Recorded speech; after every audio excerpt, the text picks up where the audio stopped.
दोस्तों, गांव में रहने वाला राजेश नाम का एक लड़का इस बात से बहुत परेशान था कि वह उम्र से पहले ही बूढ़ा दिखने लगा है। अभी उसकी उम्र मात्र 35 साल ही थी, लेकिन वह इतनी सी उम्र में ही बूढ़ा दिखने लगा था। उसके सिर के सामने के बाल झड़ गए थे और जो बचे थे वो सफेद पड़ गए थे। उसकी त्वचा भी झुर्रियां पड़ने लग गई थी और आंखों के नीचे काले घेरे धब्बे बन गई थी। अपनी ऐसी हालत को देखकर वह बहुत चिंतित और बहुत परेशान रहता था। उसका स्वभाव काफी चिड़चिड़ा सा हो गया था। राजेश के माता पिता और घर वाले भी उसके इस हालत को लेकर काफी चिंतित रहते थे। राजेश के पिता ने राजेश की इस समस्या का समाधान खोजने की बहुत कोशिश की। उन्होंने बहुत से अनुभवी लोगों से बात की, बहुत से घरेलू नुस्खे अपनाए, कई औषधियों का प्रयोग किया, लेकिन कुछ भी बदलाव नजर नहीं आ रहा था। इस वजह से राजेश की चिंता दिन प्रतिदिन बढ़ती ही जा रही थी। फिर एक दिन किसी ने राजेश के पिता को बताया कि यही पास के नगर के बाहर एक साधु बाबा रहते हैं जो कि आयुर्वेद के बहुत बड़े ज्ञाता हैं। आप उनके पास जाइए, वो आपकी समस्या का समाधान अवश्य कर देंगे। अगली सुबह होते ही राजेश के पिता राजेश को लेकर उस जगह पहुंच जाते हैं जहां पर वो साधु महाराज अपने शिष्यों के साथ अपनी कुटिया बनाकर रहा करते थे। राजेश और उसके पिता ने साधु महाराज को प्रणाम किया और फिर अपनी समस्या बतानी शुरू किए। राजेश के पिता ने कहा, महाराज, ये मेरा इकलौता बेटा राजेश है। अभी इसकी उम्र मात्र 35 साल ही है, लेकिन ये उम्र से पहले ही बूढ़ा दिखने लगा है। इसके बाल झड़ने लगे हैं, सफेद पड़ने लगे हैं, त्वचा सूखी और झुर्रियोंदार हो गई है, आंखों के नीचे काले घेरे छा गए हैं। अपनी इस शारीरिक हालत की वजह से ये बहुत चिंतित और तनावग्रस्त रहने लगा है। हमने इस समस्या से निदान पाने का बहुत प्रयास किया, लेकिन हमें कोई उचित समाधान नहीं मिला।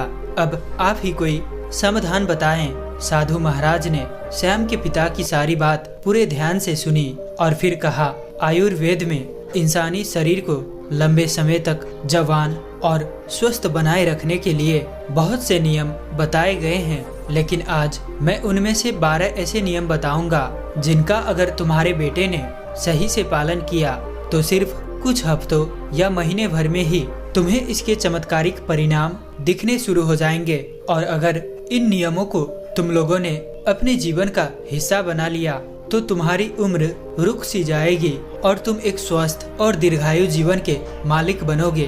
पहला नियम, लंबे समय तक स्वस्थ और जवान बने रहने के लिए तनाव मुक्त रहना जरूरी है। तुम चाहे कितना ही अच्छा भोजन कर लो, कितने ही शारीरिक नियमों को पालन कर लो, लेकिन अगर तुम्हारा मन बीमार है, तुम अंदर से खुश नहीं हो, तुम चिंतित और तनावग्रस्त हो, तो तुम्हें कभी भी उसका फायदा नहीं मिलेगा। हमारे शास्त्रों में कहा गया है कि स्वस्थ वही है जिसका मन प्रसन्न है और इंद्रियां स्वस्थ है।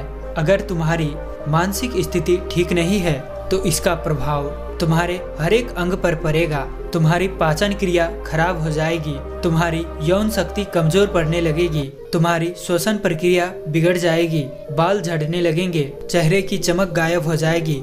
इसीलिए तुम्हें इस बात का ध्यान रखना है कि तुम बेवजह की चिंता, तनाव और परेशानियों में ना फंसो। लेकिन चिंता, तनाव और परेशानियां आती क्यों है? इसका सबसे बड़ा कारण है हमारा गलत आचरण, अनुशासनहीनता और अनियंत्रित इंद्रिय भोग। अगर इंसान अपनी आदतों में सुधार लाए, नियमों का पालन करे और अपनी बेवजह की इच्छाएं और वासनाओं पर नियंत्रण रखे तो उसके जीवन के आधे से अधिक समस्याएं और चिंताएं स्वतः ही समाप्त हो जाएगी। तो पहला नियम है, चिंता और तनाव से मुक्त रहो। इसके लिए अपनी आदतें सुधारो व वासनाओं पर नियंत्रण रखो। दूसरा नियम, अपनी रीढ़ की हड्डी को सीधा रखो व पेट से भरकर गहरी सांस लेने की आदत डालो। हम कैसे बैठते, सोते, चलते और सांस लेते हैं, इसका हमारे स्वास्थ्य और उम्र पर गहरा असर पड़ता है। इसीलिए सीधा बैठने की आदत डालो। सोते समय भी रीढ़ की हड्डी सीधी होनी चाहिए।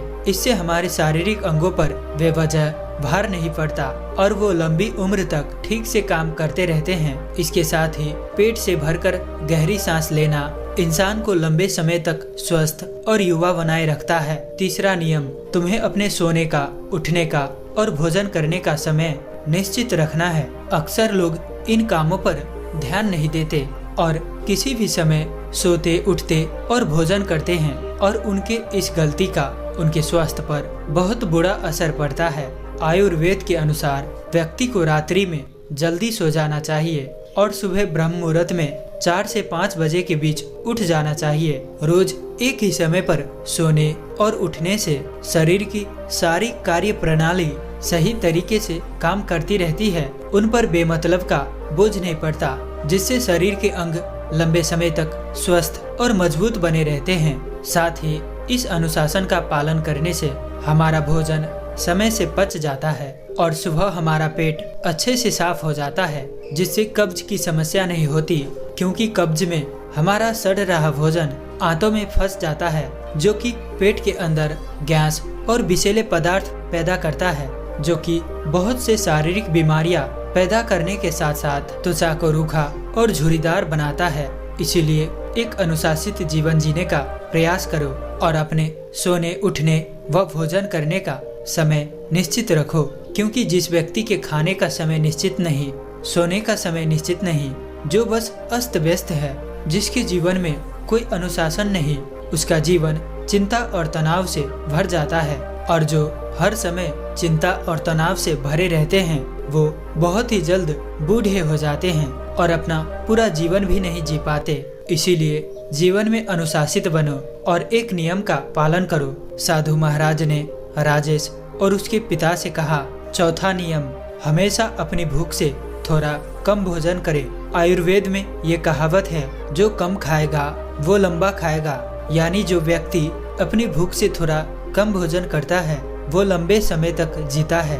और इसका कारण ये है कि जब हम बहुत ज्यादा भोजन कर लेते हैं तो हमारे पेट में भोजन को पचाने के लिए जो पाचक रस निकलते हैं वो पर्याप्त नहीं होते इतने सारे भोजन को पचाने के लिए, जिससे फिर वह भोजन पचने की बजाय पेट में पड़ा पड़ा सड़ने लगता है और बहुत से विष पैदा करता है, जो कि रक्त के माध्यम से हमारे पूरे शरीर में फैल जाते हैं और तरह तरह के बीमारियों के रूप में बाहर आते हैं। इसीलिए भोजन चाहे कितना ही सात्विक, कितना ही हल्का क्यों न हो, उसे हमेशा इच्छा मात्र से थोड़ा कम ही खाना चाहिए। और हल्का और कम भोजन करने का एक फायदा यह भी है कि अगर कभी कुछ ऐसा खा लिया जो हमारे शरीर के लिए सही नहीं है, तो वह भी आसानी से पच जाता है और हमें ज्यादा परेशानी नहीं होती, क्योंकि ग्रहण किए गए भोजन की मात्रा कम थी। साथ ही कम भोजन करने से हमारा शरीर आलस्य, थकान और भारीपन से मुक्त रहता है। पांचवा नियम, हर दिन 16 घंटे का उपवास का नियम पालन करो। रात का भोजन जितना जल्दी हो सके उतना जल्दी कर लो। जैसे अगर रात का भोजन 8 बजे किया है तो अगले सुबह 12 बजे तक कुछ मत खाओ, और अगर रात का भोजन 7 बजे किया है तो सुबह 11 बजे तक कुछ भी ठोस चीजें मत खाओ। इस 16 घंटे के समय के दौरान तुम नारियल पानी, सब्जी या किसी फल का रस पी सकते हो, लेकिन इस दौरान भोजन मत करो। सुबह का भोजन 12 बजे और रात का भोजन 7 से 7:30 बजे के बीच कर लो, ताकि तुम 16 घंटे का उपवास का नियम पालन कर सको। जो व्यक्ति इस 16 घंटे उपवास के नियम का पालन करता है, उसे कभी कोई बीमारी हो ही नहीं सकती। ऐसे व्यक्ति का चेहरा चमकदार, शरीर निरोगी और मन प्रसन्न रहता है। लेकिन कुछ व्यक्तियों को लगता है कि कम खाना खाने और उपवास करने से शरीर कमजोर हो जाता है, लेकिन ये सच नहीं है।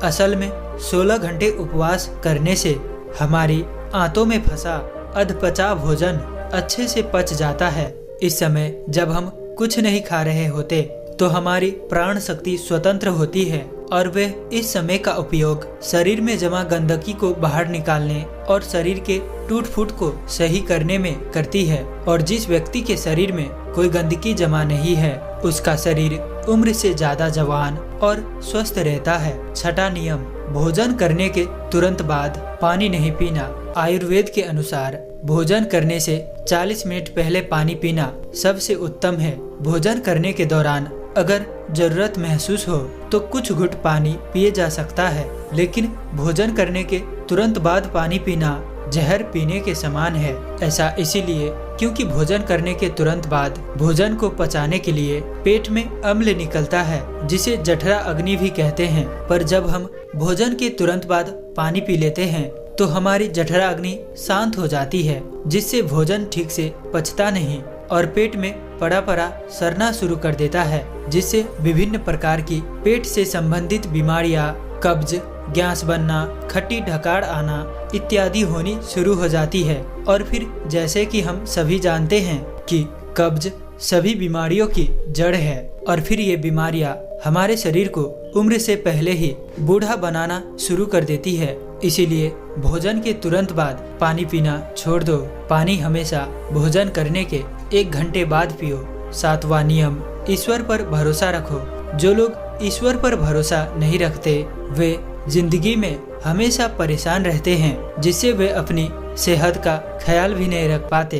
भगवान पर भरोसा रखकर काम करने वाले लोग कभी भी ज्यादा चिंता और तनाव में नहीं रहते, क्योंकि वो अपने काम के परिणाम को ईश्वर पर छोड़ देते हैं, जिससे उनका ध्यान परिणाम की चिंता से हटकर अपने काम पर आ जाता है। और जो व्यक्ति परिणाम की चिंता किए बिना अपना काम करता है वह उस काम में सफल जरूर होता है, और अगर किसी कारणवश सफल नहीं हुआ तो वह चिंता और निराशा के घोर सागर में कभी नहीं डूबता और उसका स्वास्थ्य बर्बाद होने से बच जाता है। 8वां नियम, चीनी और नमक का सेवन कम करो। चीनी का अत्यधिक सेवन से मोटापा और रक्त में शक्कर की मात्रा अधिक हो जाती है। चीनी हमारे त्वचा में चर्बी इकट्ठा करती है और त्वचा के रंगों को गाढ़ा करती है, जिससे व्यक्ति कम उम्र में ही अधिक उम्र का दिखने लगता है। साथ ही अत्यधिक नमक खाने के भी बहुत सी शारीरिक नुकसान है। 9वां नियम, पर्याप्त नींद ले। लगातार कम नींद लेने या रात में देर से सोने से भी हमारी शारीरिक उम्र तेजी से बढ़ती है। कम सोने से चेहरे की चमक गायब हो जाती है और त्वचा पर झुर्रियां आने लगती है, जिससे व्यक्ति उम्र से पहले ही बूढ़ा दिखने लगता है। दोपहर के खाने के बाद अगर 20 से 30 मिनट की एक छोटी सी नींद ले ली जाए तो यह भी व्यक्ति के स्वास्थ्य पर बहुत अच्छा प्रभाव डालती है। 10वां नियम, अगर खुद को लंबे समय तक जवान और स्वस्थ रखना है तो हर दिन कम से कम आधे घंटे के लिए योग, प्राणायाम या व्यायाम करना शुरू कर दो। ये सबसे कारगर और प्रचलित तरीका है खुद को जवान रखने का। इसके साथ ही रोज कम से कम 20 मिनट ध्यान का अभ्यास करो। ये भी इंसान को प्रसन्न, तरोताजा और जवान बनाए रखने के लिए बेहद आवश्यक है। 11वां नियम, अपने खाने में ज्यादा से ज्यादा फलों और हरी सब्जियों को शामिल करो। फल और हरी सब्जियां जल्दी पच जाती है, जिससे प्राण शक्ति को अत्यधिक मेहनत नहीं करनी पड़ती है भोजन पचाने में, और हमारी प्राण शक्ति ज्यादा से ज्यादा समय शरीर की मरम्मत और गंदगी को बाहर निकालने में लगाती है, जिससे हमारा शरीर चमकदार, हल्का, निरोगी और जवान रहता है। 12वां नियम, किसी भी प्रकार के नशे, मदिरापान और धूम्रपान से दूर रहो। नशा इंसान के स्वास्थ्य का सबसे बड़ा दुश्मन है।